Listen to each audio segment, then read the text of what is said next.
Hello everyone, I'm Tapojyoti Homik, currently pursuing second year MBBS at AIMS Kalyani, and in NEET 2021 my All India rank was 789 with a score of 680. तो NEET 2023 का student का परीक्षा नहीं ख़त्म ही नहीं हो रहा है।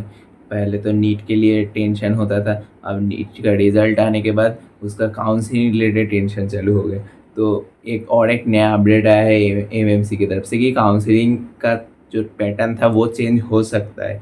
ये अभी तक कॉन्फर्म नहीं हुआ है, बट एमसीसी के जो डायरेक्टर है वो जो स्टेट काउंसलिंग कमिटी से उसको एक लेटर भेजा है जिसमें वो कुछ प्रपोजल्स किए हैं। तो 5 दिन के अंदर फाइनलाइज हो जाएगा कि वो चेंजेस होगा या नहीं। तो लेट्स डिस्कस कि क्या क्या चेंजेस हो सकता है। All India counselling and state counselling are propose to be happened simultaneously. तो अभी तक क्या होता था, पहले ऑल इंडिया काउंसलिंग होता था। ऑल इंडिया काउंसलिंग का एक राउंड होने के बाद करीब करीब स्टेट काउंसलिंग भी शुरू हो जाता था। तो दो काउंसलिंग का फॉर्म भी अलग से भरना पड़ता था, फिर चॉइस फिलिंग भी अलग से करना पड़ता था, और कुछ टर्म्स भी था कि इसका अगर कॉलेज फिक्स कर लूँ या एक्सेप्ट कर लूँ तो दूसरे का नहीं कर सकता। तो ये सब कुछ परेशानी होता था। बट अब से अगर एक कमिटी के अंदर बोथ द काउंसलिंग एक साथ होगा तो ये मतलब बेनिफिशियली होगा नीट एस्पिरेंट्स के लिए, क्योंकि उससे उतना परेशान नहीं होने वाला है कि कौन सा कहाँ कब फिलअप करूँ या ना करूँ। और ऊपर से अगर देखूँ तो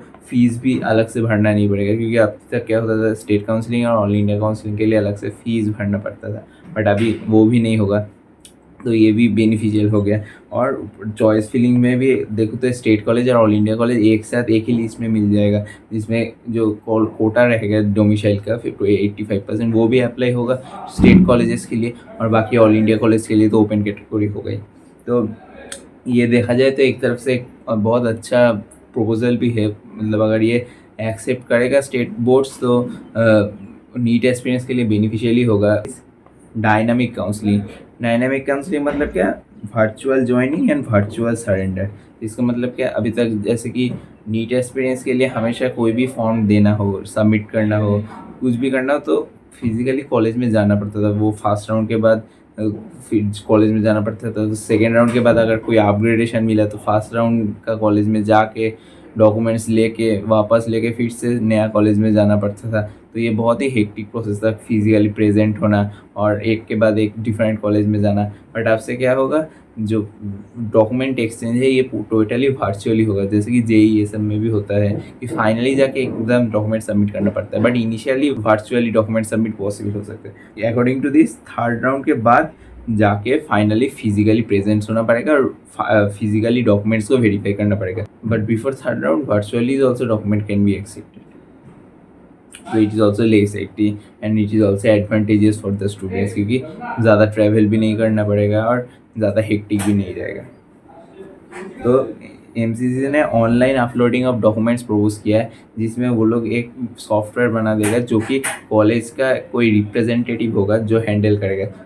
कॉलेज अथॉरिटी के representative will handle that software, और उस सॉफ्टवेयर में जाके स्टूडेंट्स को अपने जो डॉक्यूमेंट्स है वो अपलोड करना पड़ेगा। फिर the authority of the college will verify the documents accordingly, and उसके बाद you will be given the college और allotted the college seat.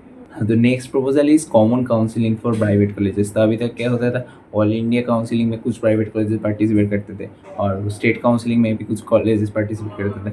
But अभी से क्या होगा, स्टेट कॉलेजेस के लिए डोमिसाइल का रूल नहीं रहेगा। दैट इज जितना भी स्टेट कॉलेजेस है ऑल ओवर द इंडिया, जितना भी डीम्ड यूनिवर्सिटीज़ है, सब ओवरऑल ऑल इंडिया काउंसिलिंग में पार्टिसिपेट करेगा और उसका कोई स्टेट कोटा भी नहीं रहेगा।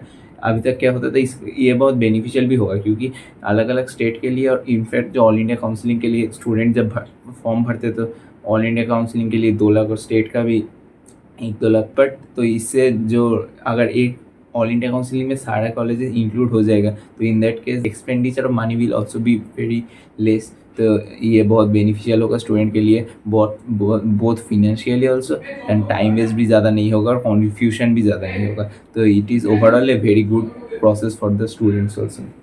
जो लास्ट प्रपोजल है दैट इज़ क्या, ये अभी तक क्या होता था कि फर्स्ट राउंड के बाद कोई अगर फिर से सेकेंड राउंड में पार्टिसिपेट करेगा तो सीक्वेंस भरना पड़ता था कॉलेज का। इनफैक्ट मॉपअप में भी वही था कि फ्रेश सीक्वेंस भरना पड़ता था।